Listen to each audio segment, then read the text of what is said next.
এই মুহূর্তে ত্রিপুরার এডিসি ভিলেজ নির্বাচনে ভোট গণনা সকাল 8টা থেকেই 28টি আসনে ম্যাজিক ফিগার পার করেছেন ত্রিপুরা মথা দলের সুপ্রিমো মহারাজা প্রদ্যুৎ কিশোর দেববর্মা দল মথা।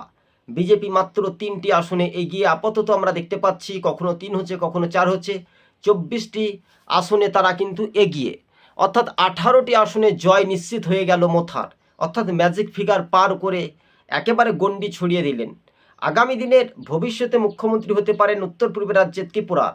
ত্রিপুরাতে আপনারা জানেন যে এডিসি ভিলেজ নির্বাচনের 28 আসন এবং 20টি বিধানসভা আসন, কিন্তু 60টি বিধানসভা আসনের মধ্যে ম্যাজিক ফিগার 31। তার আগেই কিন্তু বড় একটা চমক জয়।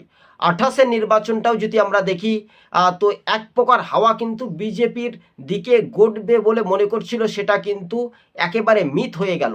তাই মহারাজা প্রদ্যুৎ কিশোর দেববর্মনের দলের ব্যাপক জয়ের উল্লাস বা গতিবেগ আমরা দেখতে পাচ্ছি। দর্শক বন্ধুগণ, আজকে ছিল সবুজবঙ্গ নিউজ। আমাদের এই পর্যন্ত।